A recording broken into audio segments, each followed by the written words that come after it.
Before the bell on Thursday, October 24, Wall Street did not sound like a riot. It sounded like thousands of people trying not to speak. Men filled the street outside the New York Stock Exchange before the market opened. Some had slept badly in hotel lobbies or on benches. Some had come because their savings were inside the building across the road. Police wagons blocked Wall Street. Officers stood near the doors. Messenger boys watched the adults and understood only that the morning had become dangerous. Inside 23, Wall Street, Thomas Lamont reached his office and saw the crowd from behind the Morgan doors. Across the street, the exchange waited under its marble front. This is the contradiction of Black Thursday. The bankers could calm the market for an afternoon. They could not fix the system that had brought the crowd there before sunrise. At 10 o'clock, Exchange Superintendent William Crawford struck the opening bell. The room broke at once into motion. Phones rang. Clerks shouted. Order slips moved faster than people could sort them. Selling hit blue-chip names, not just speculative favorites. Montgomery Ward fell hard. General Motors, Anaconda, Caterpillar, U.S. Steel, the companies that had made the boom look solid, became points of pressure. The first force was mechanical. Brokers had customers who could not meet margin calls. If cash did not arrive, the broker sold the shares. Those sales pushed prices lower, which created more calls, which forced more selling. In a nearby customer room, Pat Bologna, the Wall Street bootblack who had followed tips and put his own savings into stocks, pushed inside to watch. The room was not abstract finance. It was people trying to reach clerks, people asking whether they had already been sold out, people discovering that paper wealth could become a cash demand in one morning. The ticker was supposed to make the market visible. On Black Thursday, it became a confession that visibility had failed.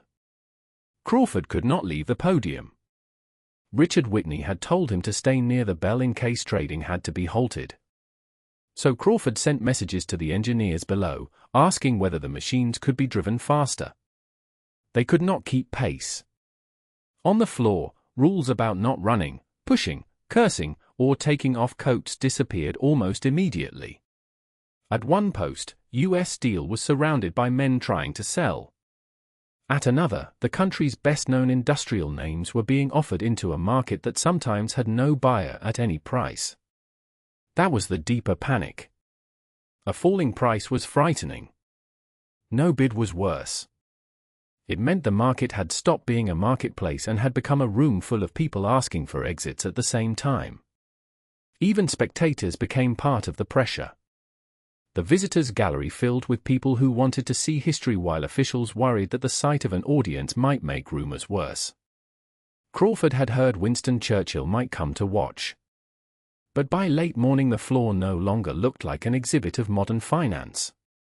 It looked like a machine being asked to process more fear than it had been built to carry. Lamont watched from Morgan and understood that the old script was being summoned.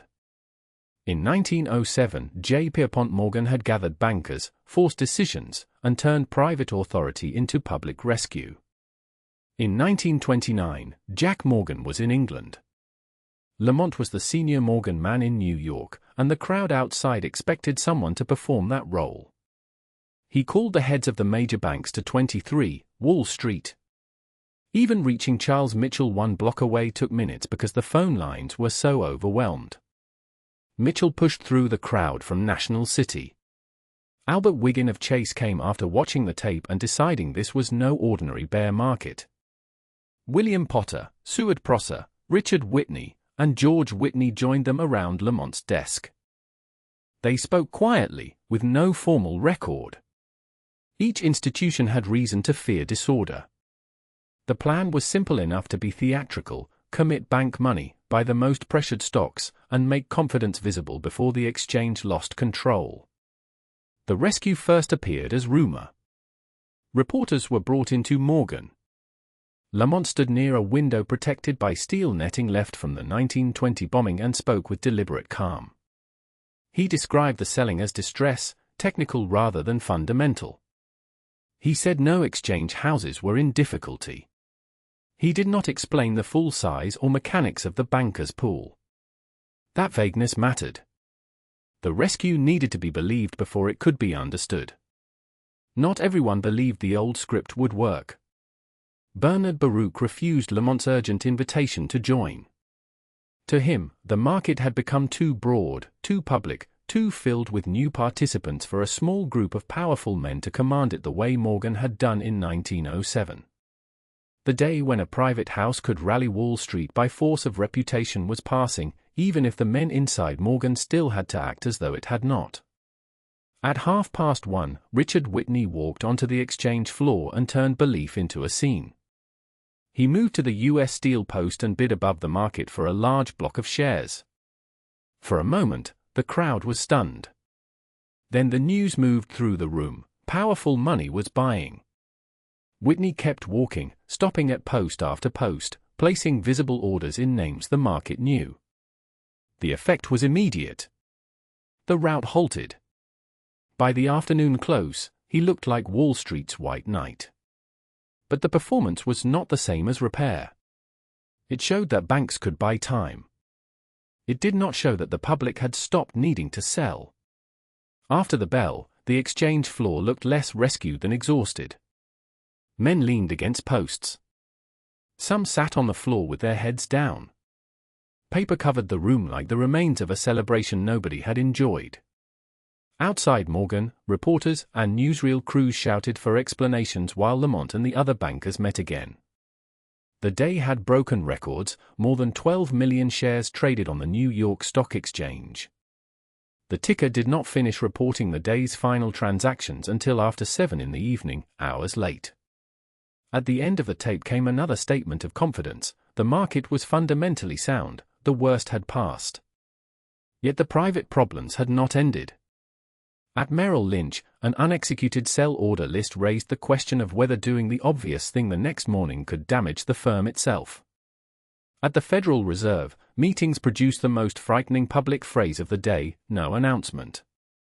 The bankers had made a market where there had been air pockets. They had not made the losses disappear. They also kept the rescue partly hidden. If the public knew the exact size and method of the support, it might be reassured. Or it might realize how artificial the afternoon had been. Lamont told the exchange governors a harder truth in private: no man, and no group of men, could buy all the stocks the American public could sell.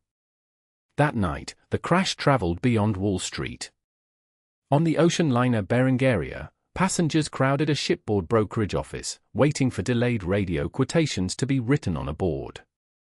In Washington Square, household staff who had invested their savings on margin pulled their employer away from a formal lunch because their own ticker was collapsing downstairs. In Evangeline Adams's waiting room, anxious clients asked astrology for a kind of reassurance the banks could not provide. Public confidence kept trying to reassemble itself. Rockefeller said he and his son were buying sound stocks. Bankers spoke of value. Hoover would say business itself remained sound. But Jesse Livermore, sitting in his private trading room, heard another tempo. The market had become discordant, faster, wilder, less obedient to reassurance. The political meaning was already changing too. Carter Glass in Washington treated the break as proof that speculation and Mitchell-style finance had gone too far. Hoover's advisors warned him that individual failures and bitterness could follow once people had to explain vanished family money to wives, partners, and employers. The crash was beginning to leave Wall Street and enter ordinary blame. Black Thursday ended with a contradiction still intact. The rescue had worked just enough to look powerful. It had failed just enough to make the next question unavoidable. If the panic had been stopped, why did everyone still need the weekend to believe it?